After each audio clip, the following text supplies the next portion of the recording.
በአማራ ክልል በራያ አላማጣ ወረዳ ጥሙጋ ከተማ ትናንት ሌሊት 10 ሰዓት አካባቢ ኪዳነ ምሕረት ቤተክርስቲያን ውስጥ በተፈጸመ ጥቃት አንድ አይነ ስውር የቤተክርስቲያን መምህርን ጨምሮ 4 የቆሎ ተማሪዎች ተገድለዋል ሲሉ የአካባቢው ነዋሪዎች ተናገሩ። ነዋሪዎቹ እንዳሉት ቢያንስ 5 ሰዎችም ቆስለዋል።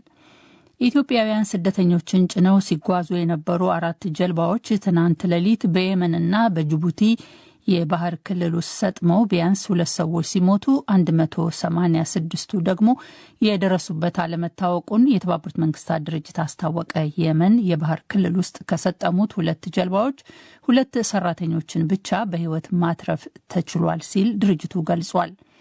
የአውሮፓ ህብረት አባል ሀገራት መሪዎች በፕሬዝዳንት ዶናልድ ትራምፕ የዩናይትድ ስቴትስ ፖሊሲዎች መቀየር ምክንያት የመከላከያ ወጪያቸውን ይበልጥ ለመጨመርና ከዩክሬን ጎን መቆማቸውን ለመቀጠል ማቀዳቸውን አስታወቁ። ዜናው በዝርዝር። በአማራ ክልል በራያ አላማጣ ወረዳ ጥሙጋ ከተማ ትናንት ሌሊት 10 ሰዓት አካባቢ ኪዳነ ምሕረት ቤተክርስቲያን ውስጥ በተፈጸመ ጥቃት አንድ አይነ ስውር የቤተክርስቲያን መምህርን ጨምሮ 4 የቆሎ ተማሪዎች ተገድለዋል ሲሉ የአካባቢው ነዋሪዎች ተናገሩ። ነዋሪዎቹ እንዳሉት ቢያንስ 5 ሰዎችም ቆስለዋል። አንድ የአካባቢው ነዋሪ እርምጃው የተወሰደው በአካባቢው ላለው የመከላከያ ሰራዊት በደረሰ የተሳሳተ መረጃ ሳይሆን አልቀረም ሲሉ ለዶይቼ ቬለ ተናግረዋል። ትላንትና የፋኖ ታጣቂዎች ቤተክርስቲያን ላይ ያሉ ብለው ለመከላከያ ነገሩ። ከዛ መከላከያ ደግሞ ያው በስተት በሚስ ኢንፎርሜሽን ማለት ነው መርጌታ ወይም ደግሞ ባለቅኔ ትልቀኛ አባት አጋጣሚ አይነበስር ናቸው ሰውየው ተሰውብን ማለት ሞተብን እና 4 ልጆቹም የቆሎ ተማሪዎቹ እነሱ ማረፉ 5 ሰዎች ቆስለውብናል።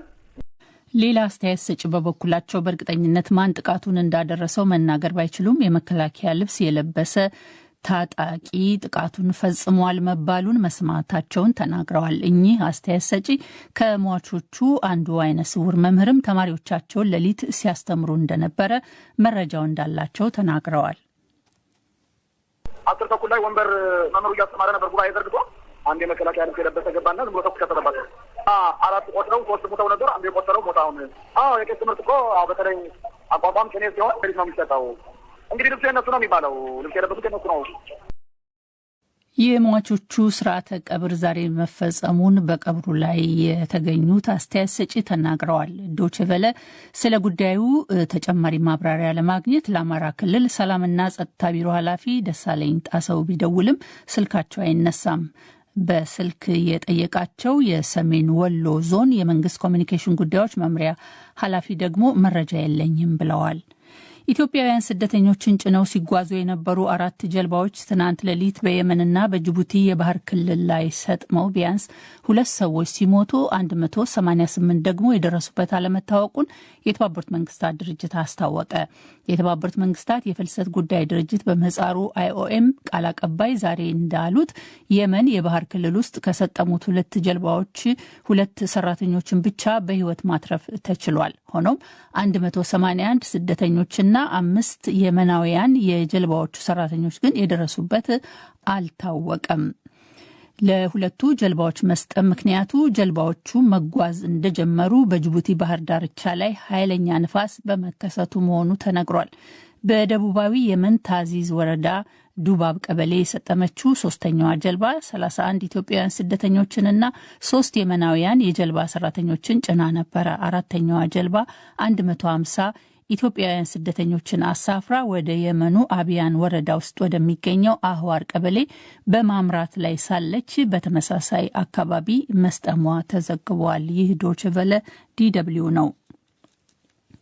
ኡጋንዳ ውስጥ እንደ አዲስ ባገረሸው ኤቦላ የተያዙ ሰዎች ቁጥር 14 ደረሰ። የአፍሪቃ የበሽታዎች መቆጣጠሪያና መከላከያ ማዕከል እንዳስታወቀው ባለፈው ሳምንት በዚህ በሽታ ከተያዙት መካከል አንድ የ4 ዓመት ልጅ ሕይወት አልፏል። የማዕከሉ ባልደረባ ዶክተር ንጋሺ ንጎንጎ በቅርቡ በበሽታው እንደተያዙ ከተጠረጠሩት መካከል 5ቱ ኤቦላ እንዳለባቸው መረጋገጡን፣ 2 ደግሞ ምናልባት በኤቦላ ሳይያዙ እንዳልቀረ መገመቱን ተናግረዋል። ማዕከሉ እንደሚለው ኤቦላ ከኡጋንዳ 146 ወረዳዎች በ5ቱ ተሰራጭቷል። በሽታው ከተሰራጨባቸው ከተማዎች መካከል ዋና ከተማይቱ ካምፓላ አንዷ ናት። ካምፓላ ኤቦላ ኡጋንዳ መግባቱ በጥር መጨረሻ ላይ ይፋ የተደረገባት ከተማ ናት። እስካሁን 2 ሰዎች በኤቦላ መሞታቸው ተረጋግጧል። የአውሮፓ ህብረት አባል ሀገራት መሪዎች በፕሬዝዳንት ዶናልድ ትራምፕ የዩናይትድ ስቴትስ ፖሊሲዎች መቀየር ምክንያት የመከላከያ ወጫቸውን ይበልጥ ለመጨመርና ከዩክሬን ጎን መቆማቸውን ለመቀጠል ማቀዳቸውን አስታወቁ። እቅዱ ይፋ የሆነው የህብረቱ አባል ሀገራት መሪዎች በዩክሬን ጦርነት የምታካሂደው ሩሲያ ሌላ የህብረቱን አባል ሀገርም ልታጠቃ ትችላለች በሚል ስጋትና ትናንት ብራስልስ ውስጥ ባካሄዱት የመከላከያ ጉባኤ ላይ ነው። መሪዎቹ የአውሮፓ ህብረት ኮሚሽን ለአባል መንግስታት የመከላከያ ወጪን የተመለከቱ ጥብቅ የፊስካል ህጎችን በማላላት ብሔራዊ መንግስታት ለመከላከያ ተጨማሪ ወጪ እንዲያደርጉ ለማስቻል በጋራ አዲስ የ150 ቢሊዮን ዩሮ ወይም 160 ቢሊዮን ዶላር ብድር እንዲመቻች ያቀረበውን ሀሳብ ተቀብለዋል። በጋራ ባወጡት መግለጫም ጉዳዩ የሚመለከታቸው ሚኒስትሮቻቸው ምክረ ሀሳቡን እንዲያጤኑትም ጥሪ አስተላልፈዋል። ከዚሁ ጋር መሪዎቹ ለዩክሬን ድጋፋቸውንም ገልጸዋል። ይሁንና መግለጫው የወጣው የትራምፕ ወዳጅ ከሆኑት ለሃንጋሪው ፕሬዝዳንት ቪክቶር ኦርባን ስምምነት ነው። የህብረቱ ኮሚሽን ፕሬዝዳንት አንቶኒዮ ኮስታ ሃንጋሪ በዚህ ስምምነት ውስጥ እንደሌለችበት ተናግረዋል። Todos queremos paz. La diferencia es que 26 ሁላችንም ሰላም እንፈልጋለን። ልዩነቱ 26 አባል ሀገራት ወደ ሰላም መሄጃው መንገድ የዩክሬንን የመከላከያ አቅም ማሳደግ ነው ብለው ያምናሉ። ሃንጋሪ ግን ራሷን ከዚህ ስምምነት አግልላለች። ለብቻዋ ነው የቆመችው። አንድ ሀገር ብቻውን ሌሎችን አይከፋፍልም።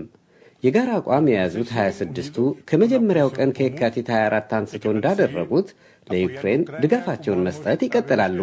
የምንቀጥለውም በዚሁ መንገድ ነው። 26ቱ መሪዎች ዩክሬን በሌለችበት በዩክሬን ጉዳይ ላይ ድርድሮች ሊኖሩ አይችሉምም ብለዋል። የአውሮፓ ህብረት መከላከያውን ለማጠናከር ላወጣው እቅድ ሩሲያ በምላሹ የራሷን መከላከያ የማሳደግ እቅድ እንዳላት አስታውቃለች። የክሬምሊን ቃል አቀባይ ዲሚትሪ ሜድቬዴቭ የአውሮፓ ወታደራዊ ዝግጅት ለሩሲያ አስጊ ሊሆን የሚችል ብለውታል። ለዚህም ሩሲያ ደህንነቷን ለማስጠበቅ አስፈላጊውን እርምጃ ትወስዳለች ማለታቸውን የሜድቬዴቭን ጠቅሶ የሩሲያ ዜና አገልግሎት ዘግቧል።